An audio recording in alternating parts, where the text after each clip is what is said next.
All right, let's get into the mailbag, Abby. It's our spring football preview show. Where are we starting off at? Which 5 players need to have a strong spring? I mean, I think you have to say Dylan Raiola just because you want to feel good about where that's heading. How about the backups too? You could just take out 3 of them right now. 3 guys. Harburg and Daniel probably his Taylor. chance here. Yeah, you need them all. I mean, I would say all 3 quarterbacks. That's Yeah. what I'd say. What about like Gabe Irvin? Needs to have a spring. He'll be available in the spring? Yes. No, he's not. Oh, see, Ramir Johnson and Gabe Irvin are out. See, they're out. I think it's a big spring for Emmett Johnson. Yes. He's got to kind of mark. He needs to mark his ground here. 100. Yeah. He can mark his ground. It's a huge spring. It is now that you mention it, huge spring for Emmett Johnson. He almost took out Matt Rule in the dunk contest. He did, but he looked good. He looked.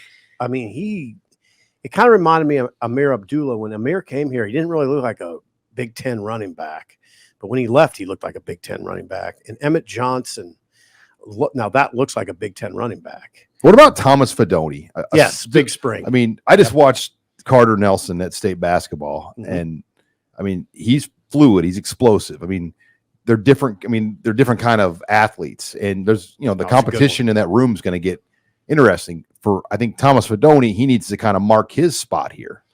Yeah, or just I Advance. I would almost look at it more like establish yourself as a real weapon, a week-to-week big play guy. He had 25 catches last year. He had a good year, but can he have a great year? What about defense though? Like, who do you got, Rob? One more on offense. Prohaska. They need to solidify the left because tackle. Corcoran's out. Situation. Not a lot of depth there. They need their top guys to be top guys. I'll go that inside linebacker room. Oh, yeah. I want MJ Sherman to step up. This is an opportunity. Makai Bayer, those types of guys. Javin Wright. Yeah, that are all in that group, that conversation at that inside linebacker spot. That's probably the biggest question mark on the defense right now. It is going into the spring. So those guys need to step up and solidify that a little bit. Brian Buschini too. Yeah. I mean, I felt like tailed off. He had just some really rough moments, and a 20-yard punt in a Big Ten game really is a big deal because it gives a shorter field to offenses last year that weren't very good. 100, Sean. And then you know what? They are looking for a long snapper.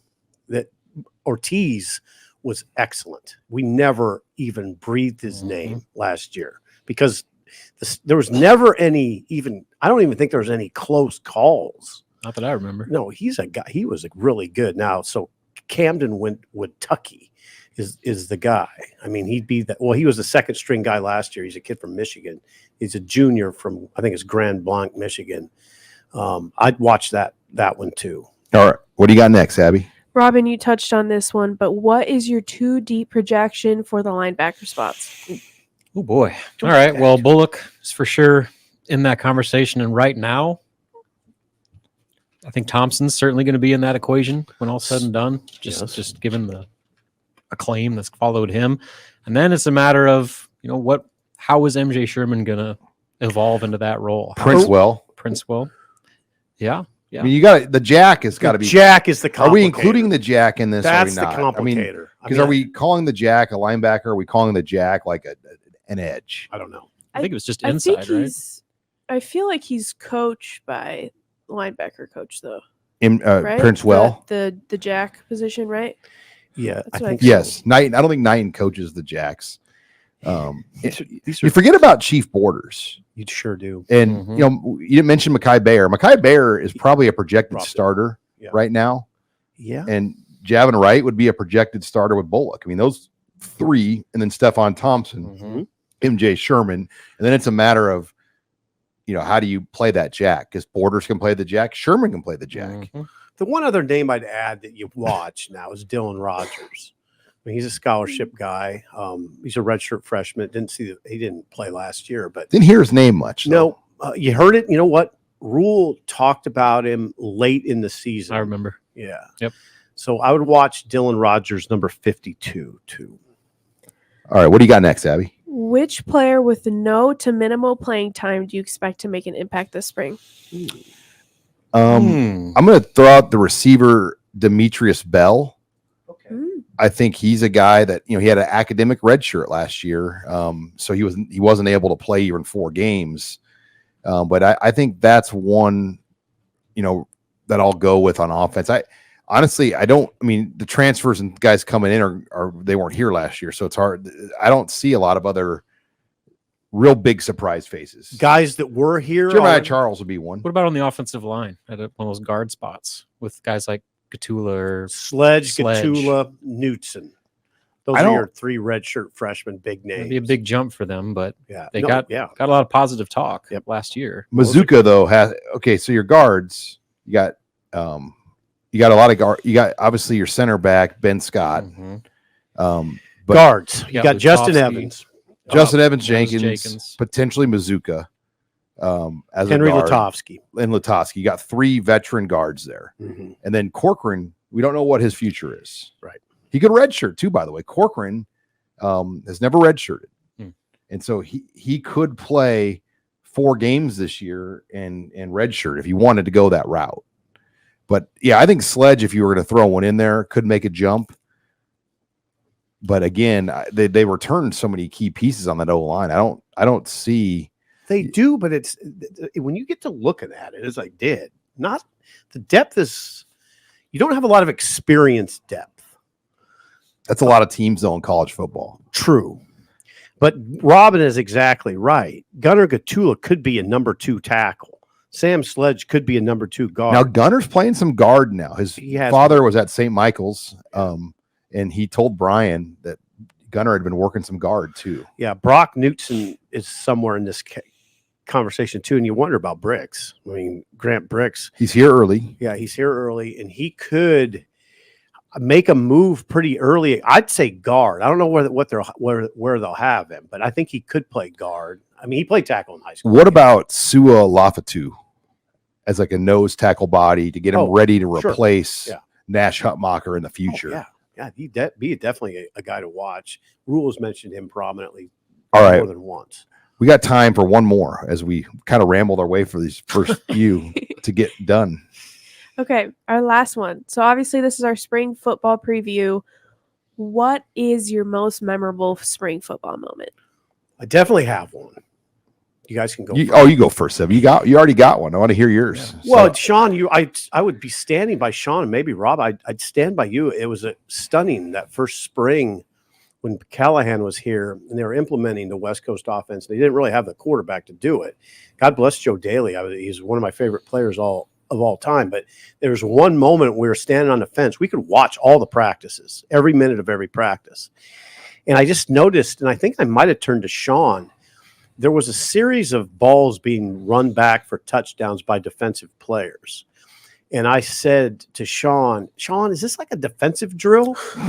Nope. And Sean said, nope, he's just having problems. And they were taking them back for touchdown. There were 2 or 3 in a short amount of time. And I thought to myself, they're taking those back for TDs.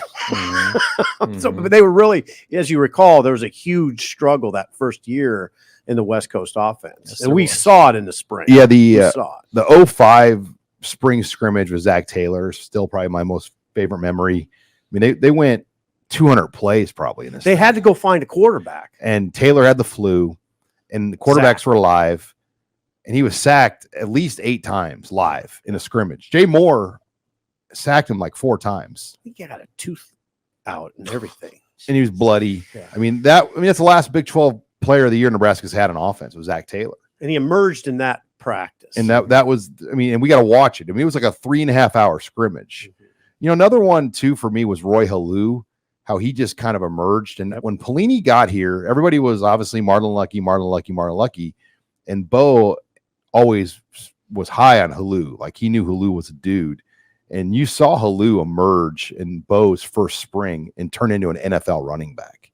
Rob. For me, he didn't really do anything at Nebraska, but the spectacle that was Bubba Starling in his brief spring here at Nebraska. He wasn't here in the spring. Well, he was there on Fan Day. That was in the summer.